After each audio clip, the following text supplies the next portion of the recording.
My name is Chris Perry.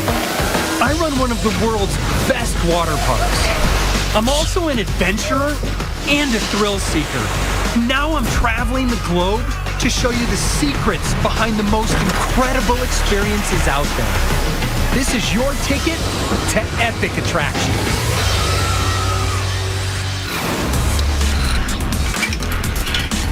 This is the look down that coaster. This is bucket list stuff. The sun's not even up yet, and I'm here to climb Millennium Force this morning.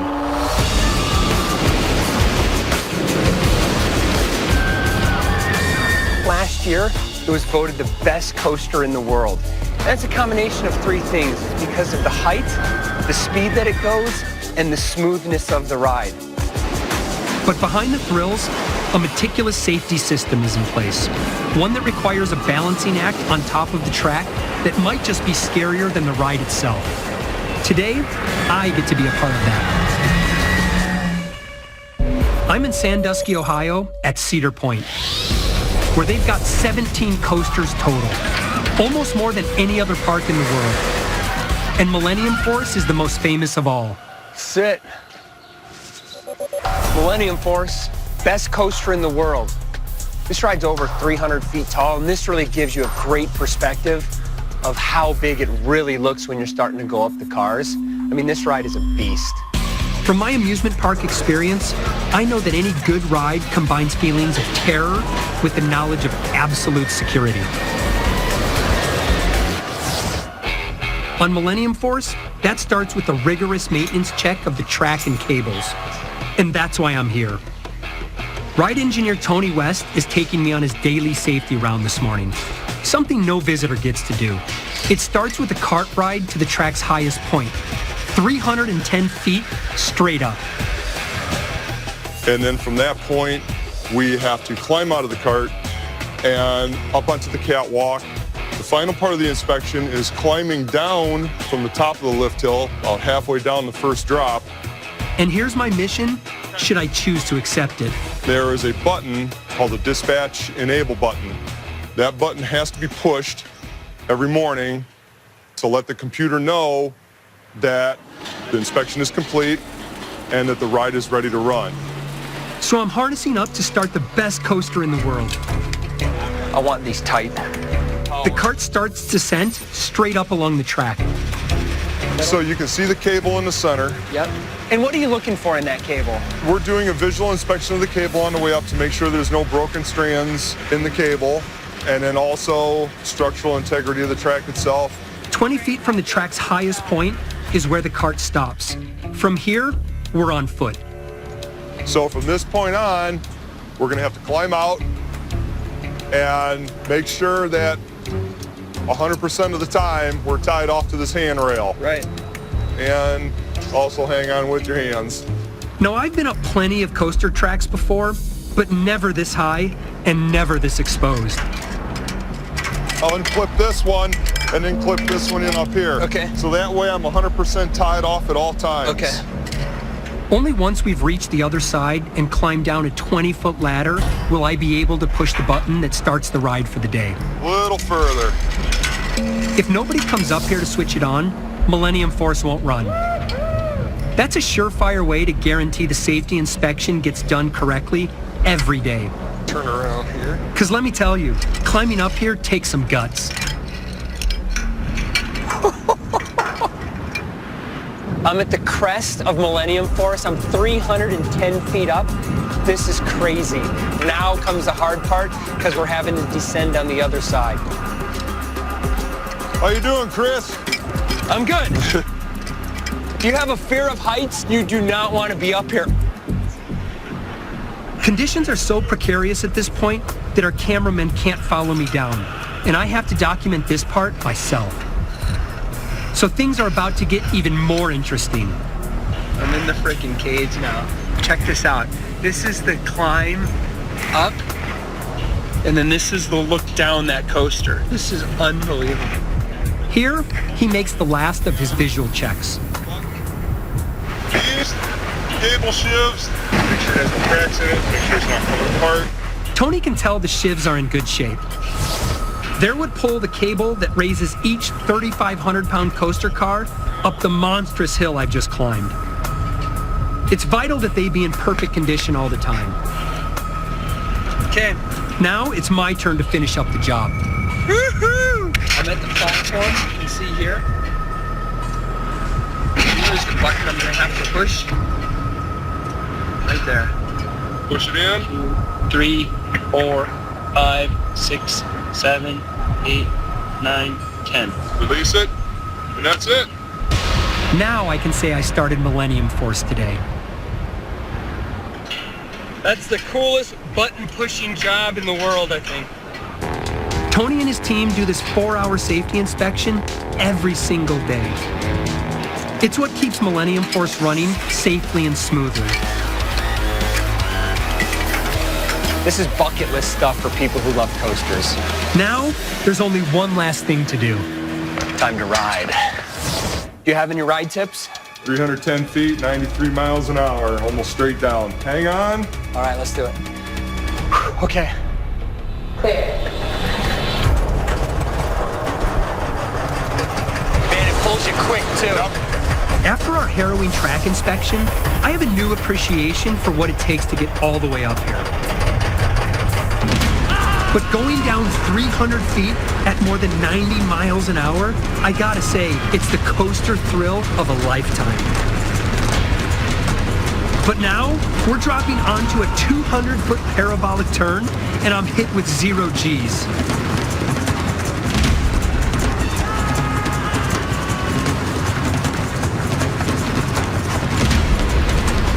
The 2-minute and 20-second ride goes by in a blur. I could ride this all day long. I got my ride in just before the crowds descend. As soon as the park opens, people run to get in line at Millennium Force. Most have no idea that a dedicated team of engineers has checked every inch of the track they'll be riding this morning. They're just here to enjoy the thrills of riding what some people say is the best coaster on Earth.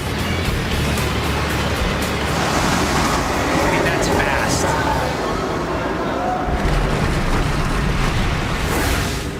3, 2, 1, lap! Yeah!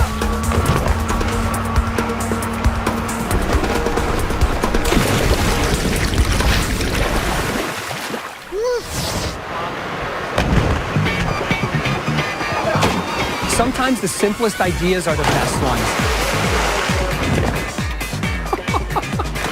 Today, I'm here to learn more about this adrenaline-pumping water sport. And to show you the real forces at work behind this crazy kind of fun.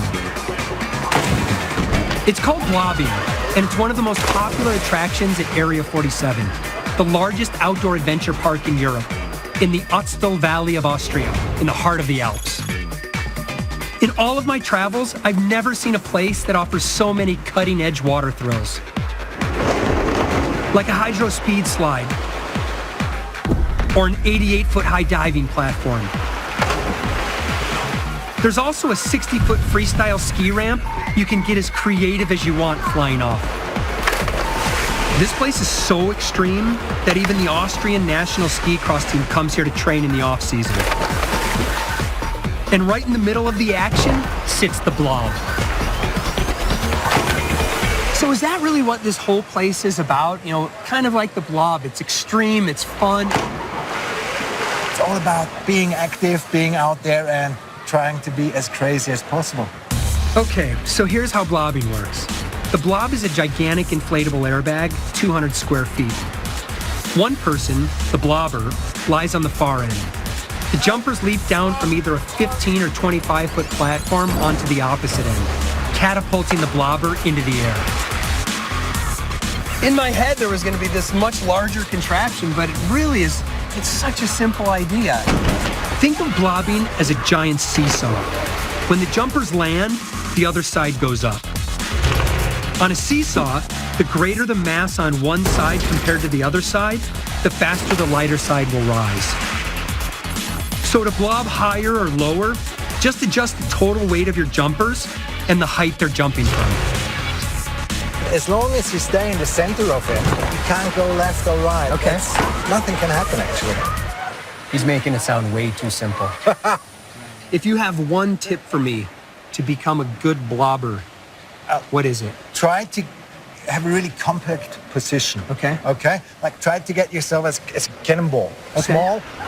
And then boom, off you go. And up there, just let it go. Like, yeah! You know, like free your mind and happy stories. Okay, I'm ready to blob. Perfect. And you see the spot there? Feet first. Okay, stop. That's perfect. So come here on the edge. I'm going with 2 jumpers, so I should get plenty of air. Chris, are you ready? 3, 2, 1, love! I'm in the Austrian Alps at Area 47, Europe's largest outdoor adventure park, where I'm about to try blobbing for the first time. 3, 2, 1, love!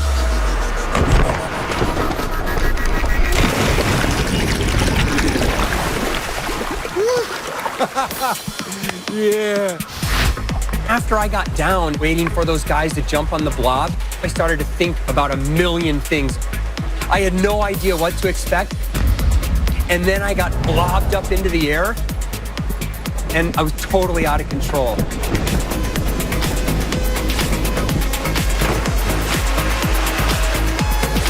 Check out how the combined momentum of 2 jumpers launches me about 30 feet, and I hit the water at about 20 miles an hour. When you go blobbing for the first time, only have one person jump onto the blob to assist so you don't go as high. It's not as easy as it looks. And the best way to improve? Keep on blobbing. Yeah!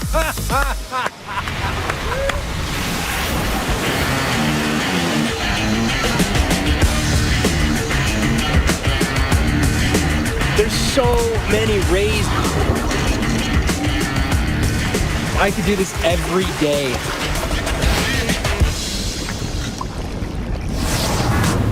When guests step into the lobby of the Atlantis The Palm Hotel in Dubai, they expect to see some serious opulence. What they also get here is an underwater world of 65,000 marine animals. There's no place like this in the world. A luxurious hotel sitting on top of one of the most awesome dive experiences possible. Perfect water and the most incredible fish to be found anywhere. Now I get to go deep behind the scenes and underwater to see how they make this amazing attraction possible. The 3 million gallon tank is a world-class aquarium that's totally integrated into the hotel. So visitors can take it all in from the lobby and other parts of this remarkable complex. I mean, look at this viewing panel. It's more than 30 feet high. This pane that looks like we're right up next to the fish is 2 feet thick. It has to be thick. It's holding back more than 24 million pounds of water. The dive into this tank is a signature experience reserved for guests who are certified and willing to pay a lot. For $4,000, you can dive solo in this pristine underwater world for 30 minutes, swim with stingrays and sharks, and feed them all by hand. No, I'm told the sharks and rays haven't eaten yet today. Feeding them is going to be my job.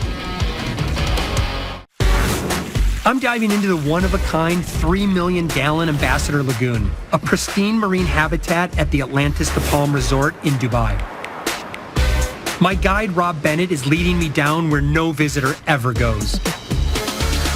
So, Chris, this is our fish kitchen. Oh, you can smell it, huh? Yeah, do you like that? That's very... Here, we'll prepare the fish's next meal. On today's menu, squid.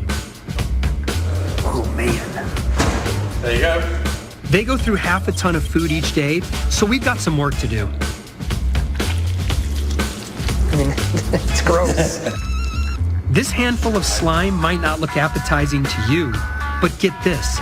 It's actually restaurant-grade seafood, That's the same quality served at the resort's finest restaurants. Lucky fish. So when's the last time they ate? Oh, that was yesterday. I've been diving, for, 25 years now, but I've never taken squid underwater and feeding the fish. You don't do this every day. Okay, these guys are waiting. Time to suit up and join them. I have more than 100 log dives, but I've never been this close to so many big, hungry animals all at once. Sharks in here at the moment, we have about 50 in total. 50. Yeah. The biggest being 2.5 meters. 7 feet.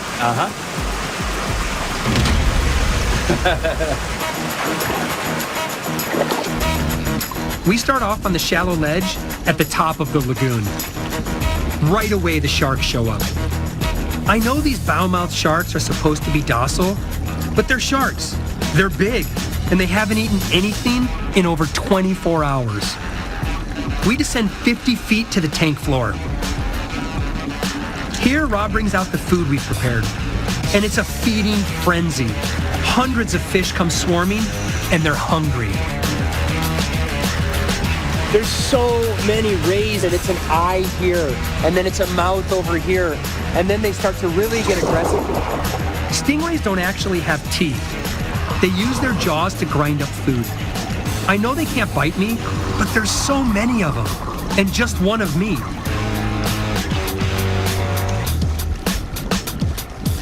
I quickly get used to the fish and settle into the dive. Now I can take in the incredible scenery. 65,000 marine animals swimming around me. Until I spot the visitors on the other side of the glass, I've completely forgotten that I'm part of the aquarium exhibit in a luxury hotel. The 30-minute dive goes by in a flash, and before I know it, we're headed back to the surface. Oh my God. That was unbelievable. I could do this every day. Where do you dive after this? I don't know if there's anything better that I've done in my life. This ranks in the very, very top of some of the best experiences I've ever done in my life.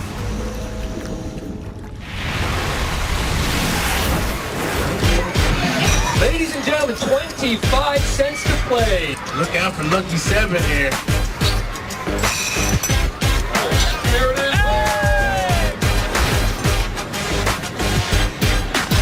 Laying a quarter on a plate today, call the prize right over here, right now. Like to play games? Wanna try again? I do. I've taken my chance playing these kinds of boardwalk games at parks all over the world. And today, I'm going to reveal to you some of the surprising secrets behind their winning formulas. Who's gonna get it this time? I'm at one of the biggest midways in the country, at Morey's Piers in Wildwood, New Jersey. This place is huge. It's got over 40 games and generates about $4 million a year for the park. Today, I'm going behind the scenes to find out how to win. Oh, he does. Didn't even get close. So simple and so hard.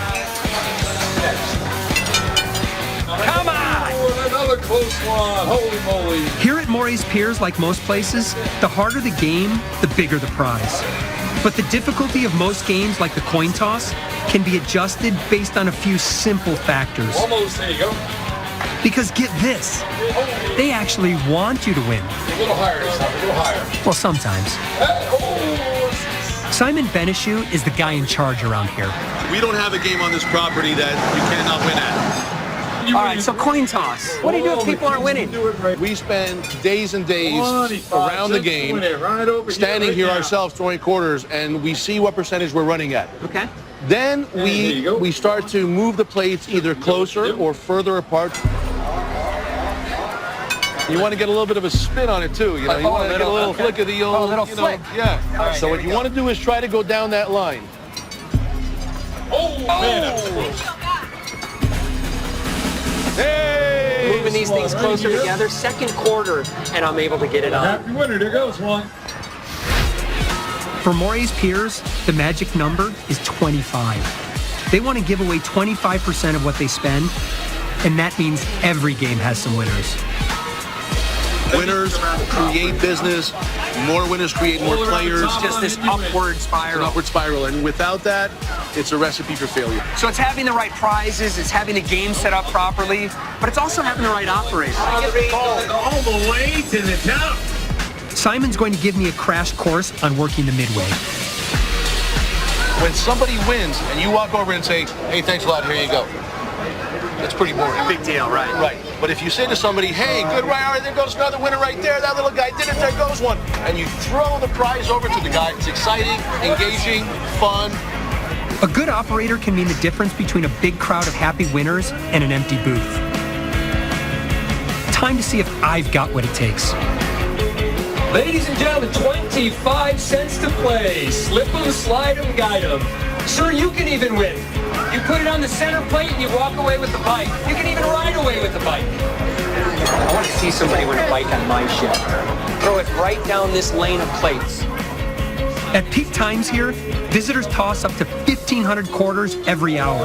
So I'm working hard. Line them up, bounce it down, yeah. Quarter on the plate wins. Step right up. Just like that. Bouncing down that.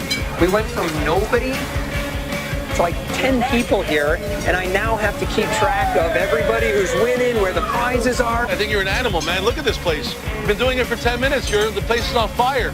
You win. Hey, we're all going home winners. Hey, we've got a winner over here with the blue dog. Well done.